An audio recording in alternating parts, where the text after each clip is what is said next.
النرجسي شخص ضعيف من جواه، هش وفاضي وأجوف.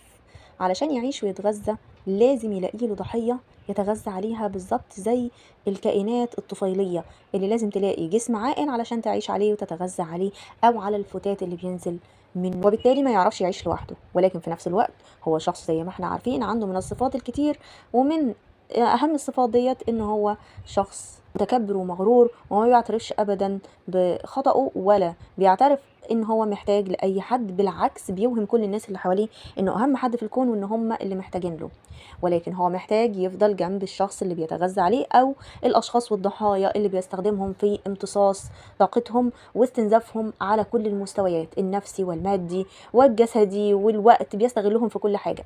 وعلشان يضمن ان هو مؤمن ليه دايما السبلاي اللي هو محتاجه ومصدر الوقود بتاعه يفضل دايما معاه، فمن اساسيات كلاسيكيات النرجسي ان هو بيسيطر على الضحايا، فلازم يخضعهم دايما ويحطهم دايما تحت السيطرة. طول ما هو حاسس انه مسيطر على الضحية وان هو محجمها، هو كده مطمن انه مصدر السبلاي بتاعه، يعني مصدر الوقود موجود، والوقود دايما متوفر، وقت ما يعوزه يمد ايده يسحب وياخد.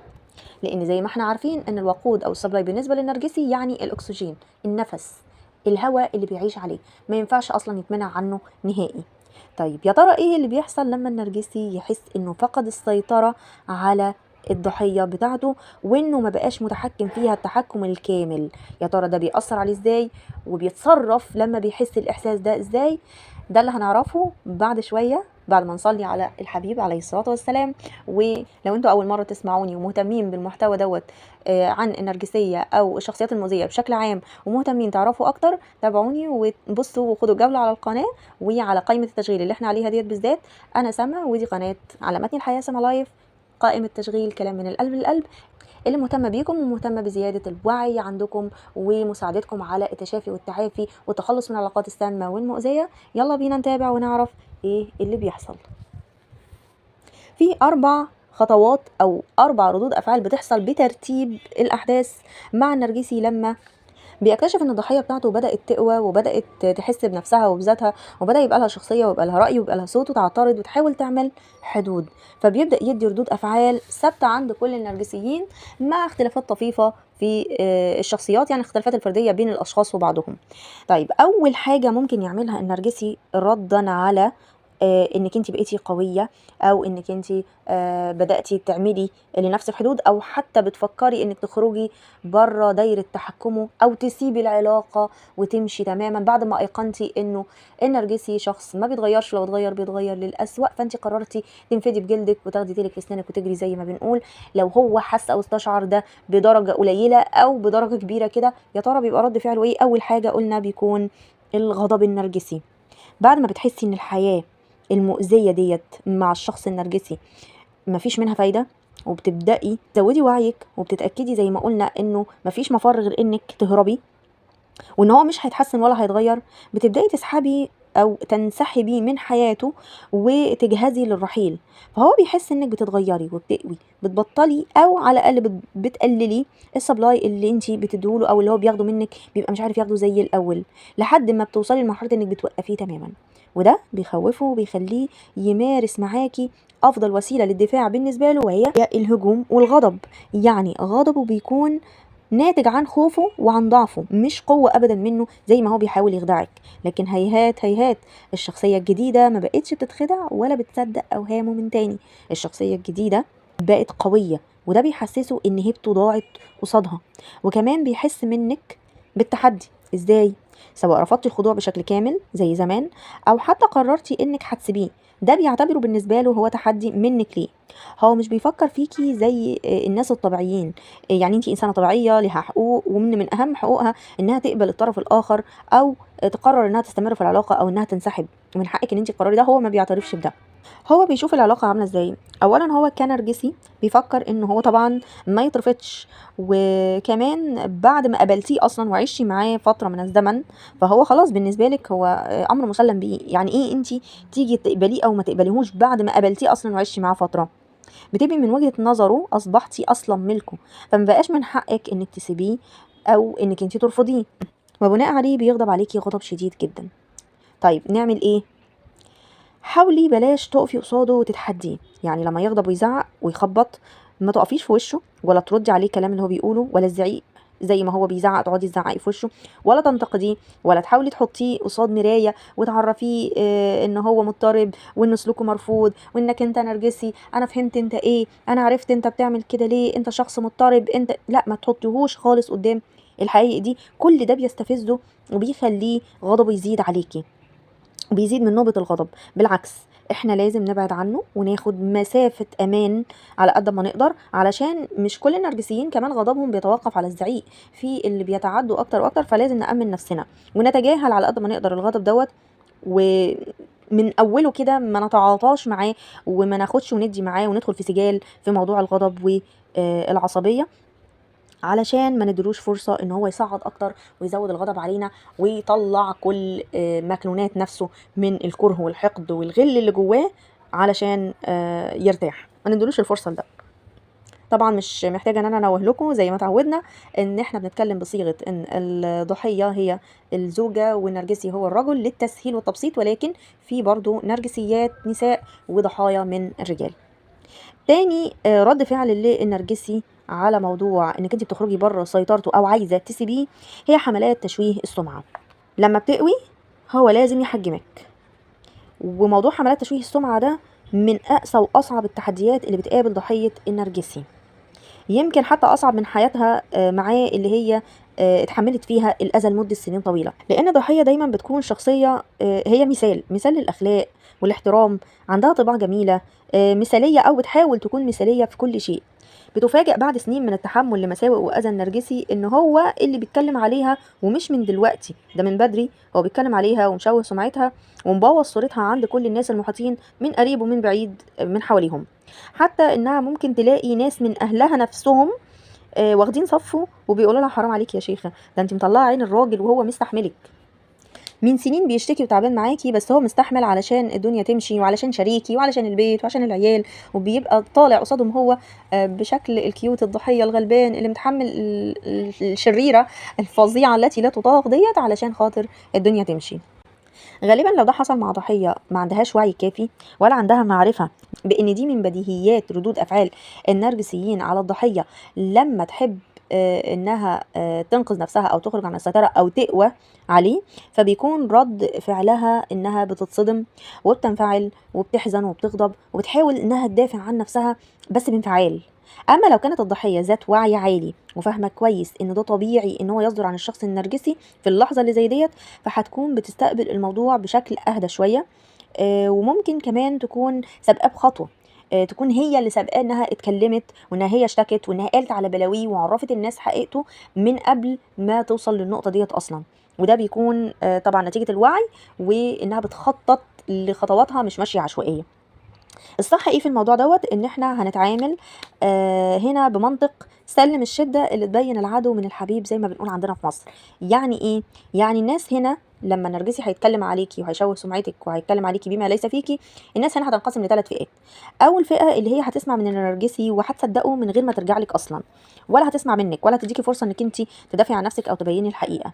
دول بقى ابعدي عنهم تماما وخرجيهم بره حساباتك وبره دايرتك، واحمدي ربنا انه بينهم لك على حقيقتهم وما تهتميش ابدا لامرهم. اصلا دول يا اما بيكونوا نرجسيين او حتى لو مش نرجسيين وعندهم اضطرابات تانية، بس في حقيقة الامر هم كارهين ليكي وحاقدين وحاسدين، فدول البعد عنهم غنيمة.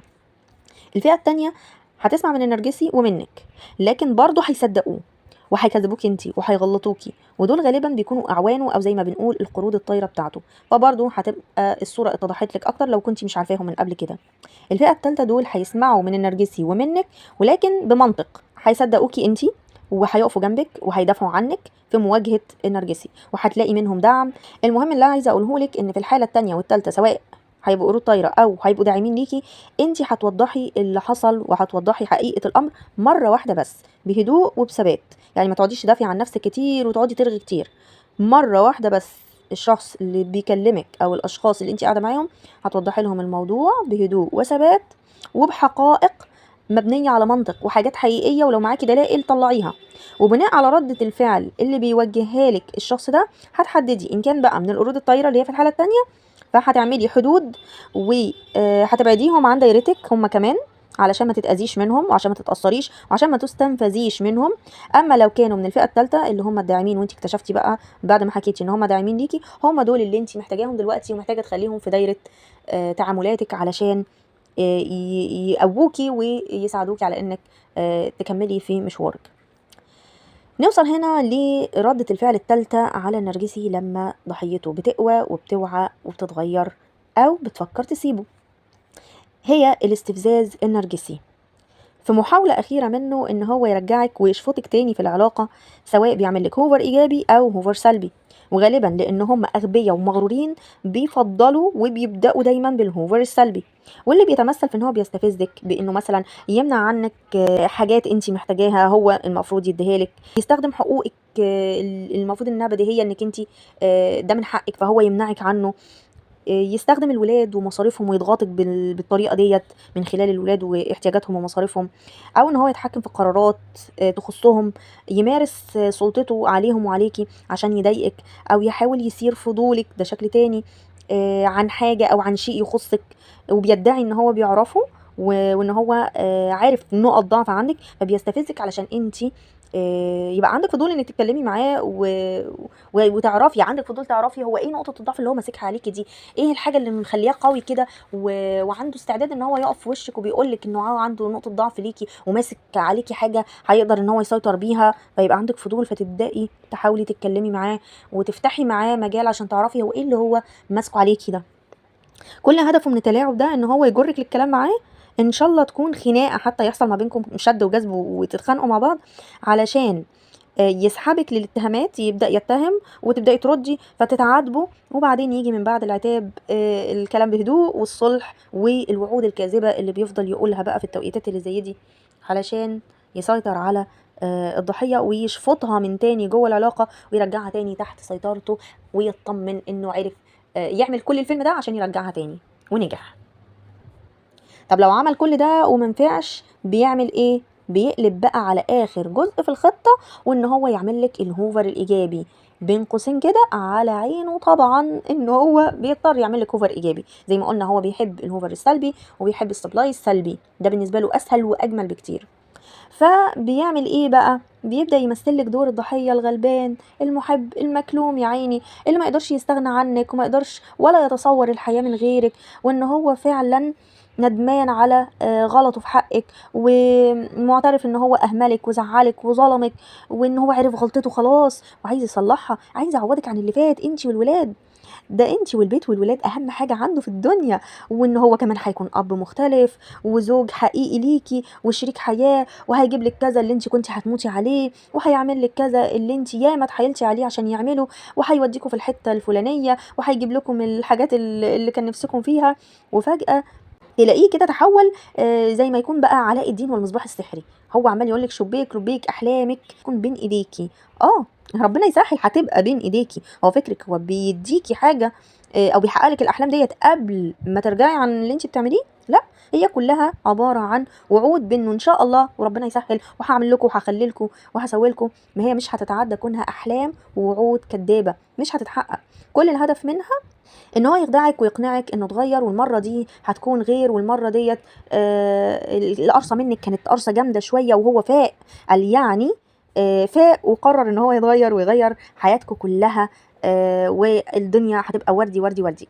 طيب تيجي واحده طيبه من ضحايا النرجسيين لسه يا عيني بتحسن الظن بالنرجسي تبعها وتقول لي ما يمكن ربنا هداه نتيجة دعاية بقالي سنين بدعي ربنا، يمكن ربنا استجاب كده وربنا هداه والدنيا هتتحسن، ما يمكن كان محتاج وقفة جامدة مني، وديت هي الوقفة الجامدة علشان يفوق ويتغير فعلا ويكون فعلا حصلت المعجزة واتغير، ما ربنا قادر على كل شيء.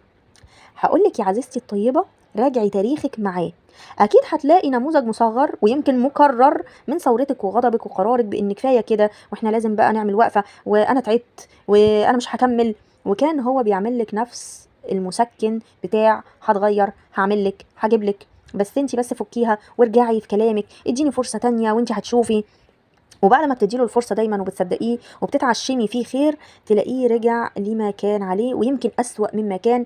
ليه بيرجع أسوأ كمان؟ لأنه بيكون من جواه مخنوق منك، لأنك اضطرتيه يبذل معاكي جهد هو كان في غنى عنه.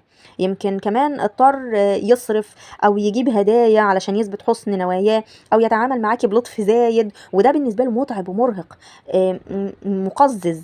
هو ما بيحبش كده، فبيكون من جواه اتملى منك شحنة سلبية زيادة ما هو مليان، فبيبقى عايز ينتقم منك ويدفعك تمن كل اللي هو اتحط فيه، وتمن انك اضطرتيه في يوم من الايام يقولك انا اسف او انا غلطان.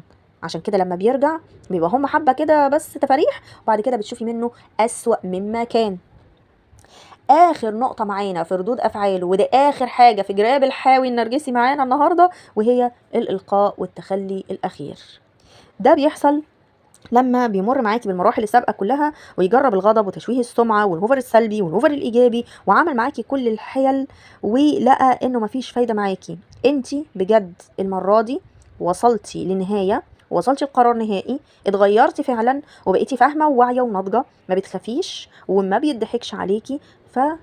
بيوقن ان انت ما بقيتيش النسخه اللي كان عايزها او اللي كان عارفها واللي كان مسيطر عليها، وانك مش مناسبه ليه. فبيقرر هو انه يرفضك وينبذك ويسيبك. وده بيفسر لنا لما النرجسي بيدخلك في الدوامه دي كلها ويعيشك كل الهم ده، وبعدين يقول لك عندك المحاكم انا ما بطلقش، ولما انت تاخدي خطواتك وتروحي المحاكم وتعملي خلع، تلاقيه جايلك بعد ما يتأكد انك مصممة ومش بترجعي عن قرارك، يروح هو جاي يتفق معاكي ويطلقك هو قبل لما انت توصلي انك انت اللي تخلعيه. هو دي بتبقى اخر محاولة واخر ضغط عنده، انه يضغطك في حتة المحاكم والمصاريف والماديات، لعل وعسى الضغطة دي ترجعك لانك مش هتبقي قدها او تخافي اما تلاقي المواضيع بتكبر منك وتحسي انك مش قدها. فبيكون ده اخر كارت عنده انه يضغطك بيه. ولكن لو انت صممتي وويتي بجد وصممتي انك تكملي طريقك وخلاص توكلتي على الله ورزقي على الله وانا اخدت قرار ومش راجعه فيه، فهو بقى اللي بيرجع في اخر لحظه ويقولك طب يلا طلاق، وما بدكيش مساحه ان انت اللي تخلعيه. لكن بسرعه بسرعه بيروح يندمج في علاقه من علاقاته الكتيره، سواء كانت علاقه انت عارفاها او مش عارفاها. علشان كده النرجسي ضحايا، لو ما كانش يعني النرجسي اصلا مرتبط قبل لما تسيبيه وعنده زوجة تانية وانت عارفة، فبيروح بسرعة يتجوز. والضحية لو هي ما عندهاش بقى الوعي الكامل بخياناته وبعلاقاته، فتقول ده ملحقش، ده احنا لسه سايبين بعض راح يتجوز. هو لحق يحب، هو لحق يعرف، هو لحق هو اساسا دي كانت موجوده اصلا وانت موجوده، سواء انت عارفه بقى او مش عارفه، لكن هي كانت موجوده. فهو بيروح بسرعه يندمج في علاقه جديده، او يصعد حد من السبلاي السلبي يحطه مكانك ويخليه سبلاي اساسي، علشان يرقيه مكانك ويضمن توفير مصدر الطاقة الدائم بقى ليه. وكمان يضايقك انت ويغيظك ويوجعك ان هو مستغني وان انت مش فارقه بالنسبه له، وانه عنده ليكي البديل، وانه ما بيتكسرش وما بيتقهرش وما بيخسرش. ويحاول يثبت لك دايما ان هو مبسوط وسعيد واخيرا ارتاح، وان ده كان احسن قرار في حياته، وان هو كسب ببعده عنك، وقد ايه بقى انسان ناجح وبقى عنده فلوس وربنا فتح عليه، ده انت كان وشك نحس عليه يا شيخه وانه فلوسه زادت وحياته زهزهت والحياه فتحت له دراعاتها كده وقالت له يلا تعالى اتفضل عيش، وانك انت الخسرانه الوحيده في القصه. هو لحد اخر لحظه هو حاطك في دماغه وبرضه عايز يوجعك وعايز يقهرك وعايز ينتقم منك. في حين انه في الحقيقة لو بصيتي بجد بعقلانية للموضوع هتلاقي ان انت كسبانة من الموضوع ده فعلا، كسبانة من دخولك في العلاقة النرجسية وخروجك منها افضل مما دخلتيها. خرجتي وانت اقوى وانت اعلم وانت اوعى، انت اكثر صلابة نفسية بعد الهشاشة، انت اكثر خبرة في الحياة وفي الاشخاص، انت بقيتي افضل في كل شيء. نصيحتي ليكي اعرفي الحكمة من دخولك في الحياة دي ومعايشتك للشخص ده لمدة سنوات، واحمدي ربنا على ده، واسعي انك تتحسني وتطوري وتمتثلي لامر ربنا سبحانه وتعالى في انك تزكي نفسك وتساعدي ولادك وتنقلي خبراتك وتنقذي اي حد غيرك تقدري تقدمي له المساعده. لو وعيك زاد وعرفتي ان حياتك مع الشخص النرجسي الى زوال، وان استمرارك فيها مؤذي ليكي ولولادك اكتر من الفايده اللي ممكن تعود عليكم من تواجدكم في الحياه واستمراركم مع الشخص النرجسي في الاسره ديت، وقررتي ان انت فعلا لازم تنفصلي، وان قرار انفصالك عاقل وواعي ونهائي، مش بناء على عصبية او موقف او زعل. لازم يكون القرار دوت هادي، لا هو في حال انفعال ايجابي ولا انفعال سلبي، ويكون بعد تفكير طويل وبعد ما حكمتي عقلك واستخرتي واستشرتي واخدتي وقتك. لو وصلتي بقى ان القرار ده فعلا نهائي، فنصيحتي ليكي رتبي نفسك ورتبي اوراقك واولوياتك كويس جدا، وخليكي حريصه على انك ما تتفاعليش مع النرجسي وما تنساقيش للحيل اللي بيمارسها عليكي اللي احنا اتكلمنا عنها النهارده في الحلقه بتاعتنا. ولازم ترتبي نفسك على كل المستويات النفسيه والماديه والعلاقات، وكمان لازم يكون حواليكي بيئه داعمه ليكي، وتكوني عارفه موقفك القانوني معاه كويس جدا، علشان تكوني مسدده كل الثغرات اللي ممكن يدخلك منها ويضعف موقفك ويضطرك انك ترجعي عن قرارك اللي انت متاكده ان هو ده القرار صح، بعد ما تكوني كشفتي اوراقك كلها قصاده. لازم تاخدي حرصك وترتبي نفسك كويس جدا، وتعرفي انت الخطوه اللي جايه بتاعتك ايه، والصوره تبقى واضحه وشبه كامله قدامك، وتستعيني بالله وتخططي كويس جدا وتاخدي بالاسباب وتتوكلي على ربنا سبحانه وتعالى.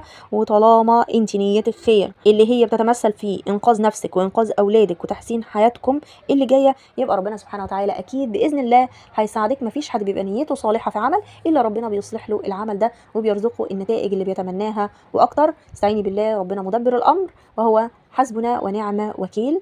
لو انت وصلتي معايا للنقطه ديت في الحلقه، يبقى كلامنا ان شاء الله يكون مفيد ليكي، وتكوني مستمتعه معانا بالحلقه. ارجو ما تنسيش لو انت مش مشتركه تشتركي دايما. اليوتيوب بيقول لي ان المستفيدين او المتابعين للقناه واللي بيسمعوا الفيديوهات من خارج المشتركين، يعني النسبة الأكبر من المتابعين هما مش مشتركين. مش هتخسري حاجة لما تدوسي على زرار الجرس علشان يوصلك إشعار بكل فيديوهاتنا الجديدة. ويا ريت كمان لو تشاركيني في الأجر وفي نشر الوعي إنك تعملي لايك وشير للفيديو. اللايك بيساعدنا على إن الفيديو ينتشر لأكبر عدد ممكن، والشير أنت بتوجهي الفيديو لحد أنت عارفة إنه هيستفيد إن شاء الله من الفيديو وهتساعديه ويكون في ميزان حسناتك. أرجو إن انتوا تكونوا استمتعتوا واستفدتوا معايا النهارده إن شاء الله. استنوا مني الفيديوهات الجديدة وتابعوني دايما.